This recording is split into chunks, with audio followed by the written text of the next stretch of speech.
কোন জেলায় অবস্থিত ওরে প্রাচীন পণ্যনগরের ধ্বংসাবশেষ কি হয়েছে নতুন? এ মামা যাবা? হ্যাঁ যাবো। কোথায় যাবা মামা? সোনারগাঁও। সোনারগাঁও? এটা আবার কোথায়? সোনারগাঁও বাংলাদেশের নারায়ণগঞ্জ জেলায় অবস্থিত। সোনারগাঁর পুরো নাম হলো সুবর্ণগ্রাম। সোনারগাঁও নামকরণ করা হয়েছে শাখা শ্রী সোনা বিবির নামে। গিয়াসউদ্দিন তুগলকের আমলে বাংলার পূর্বাঞ্চলের প্রশাসনিক অঞ্চল ছিল সোনারগাঁও। সোনারগাঁও ছিল একসময় বাংলার রাজধানী। সোনারগাঁয়ের পূর্বে বাংলার রাজধানী ছিল মহাস্থানগর। সোনারগাঁয়ের চারপাশে মেঘনা, ইসামতি, শীতলক্ষ্যা, ব্রহ্মপুত্রের মতো নদী রয়েছে এবং সোনারগাঁয়ে আরো রয়েছে গিয়াসউদ্দিন আজম শাহ কবর, পাঁচ পীরের মাজার, হুসেন শাহ নির্মিত একটি মসজিদ এবং এই শাখার স্মৃতিবিজড়িত লোকশিল্প জাদুঘর।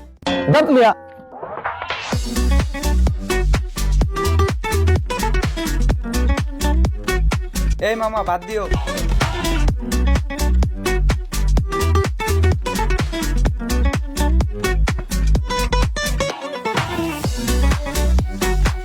ক্রিমিয়ার অবস্থান কৃষ্ণ সাগরের উত্তর উপকূলে। ক্রিমিয়ার প্রাচীনতম জনগোষ্ঠী ক্রিমিয়ান তাতার জনগোষ্ঠী মুসলিম ধর্মাবলম্বী। ক্রিমিয়ার সংকট শুরু হয় 1923 ফেব্রুয়ারি। তাতার জনগোষ্ঠী মুসলিম ধর্মাবলম্বী। ক্রিমিয়ার সংকট শুরু হয় 23 ফেব্রুয়ারি 2014 সালে। ইউক্রেনের স্বায়ত্তশাসিত অঞ্চল ক্রিমিয়া আনুষ্ঠানিকভাবে রাশিয়া অন্তর্ভুক্ত হয় 21 মার্চ 2014 সালে। কৃষ্ণ সাগরের তীরবর্তী উপদ্বীপ হলো ক্রিমিয়া। এর আয়তন 2621 বর্গ কিলোমিটার। ক্রিমিয়া কোন দেশ দখল করেছে? ভাইয়া পড়াশোনা তো ভালো, কিন্তু পড়তে পড়তে পাগল হওয়া কিন্তু ভালো না। আমি পাগল না, আপনি পাগল। আমি একজন অ্যাডমিশন ক্যান্ডিডেট, এই টাইম আর জীবনে পাবো না। ও আচ্ছা, আমিও এক সময় অ্যাডমিশন টাইমে এভাবে পড়ছি। এখন আমি চাকরি প্রিপারেশন নিচ্ছি। তো তুমি জিকে পড়তেছো নাকি? হ্যাঁ ভাই, জিকে, খন্দকার জিকে। ওরে সাবাস, আমিও খন্দকার জিকে বইটা পড়ে অ্যাডমিশনে কোপ দিছিলাম। এখন আমি চাকরি পরীক্ষার জন্য খন্দকার জিকে বইটাই পড়ছি। তুমি তো পাগল না, তুমি তো একটা মাল। আসলে নাকি ভাই? হ্যাঁ ছোট ভাই, বাজারের অন্যান্য জিকে বইয়ের তুলনায় খন্দকার জিকে বইটাতে সব থেকে বেশি এবং সব থেকে গুরুত্বপূর্ণ তথ্য দেওয়া থাকে। আর হ্যাঁ, তুমি যদি এই খন্দকার জিকে বইটা শেষ করতে পারো, তাহলে যে কোনো পরীক্ষায় তুমি জিকে তে কোপ দিবা, এটা আমি তোমার গ্যারান্টি দিলাম।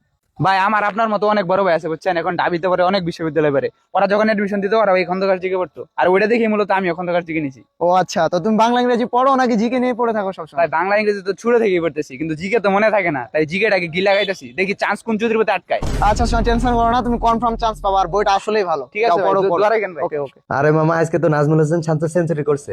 টি-20 নাকি বন্ধু? আরে না মামা, আয়ারল্যান্ডের সাথে টেস্ট হইতাছে। বাংলাদেশ ক্রিকেট টেস্ট মর্যাদা লাভ করে 26 জুন 2000 সালে। সর্বপ্রথম টেস্ট খেলে ভারতের বিপক্ষে। বিশ্বের সর্বকনিষ্ঠ টেস্ট সেঞ্চুরিয়ান বাংলাদেশের মোহাম্মদ আশরাফুল। টেস্ট ক্রিকেটে বাংলাদেশের সর্বপ্রথম অধিনায়ক হলো নাইমুর রহমান দুর্জয়।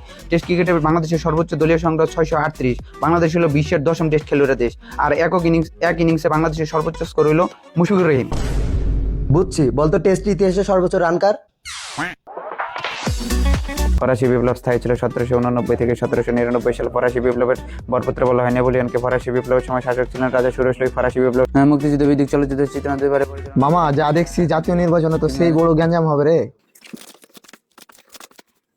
বাংলাদেশের প্রথম জাতীয় নির্বাচন অনুষ্ঠিত হয় 7 মার্চ 1973। অংশগ্রহণ দল 14টি।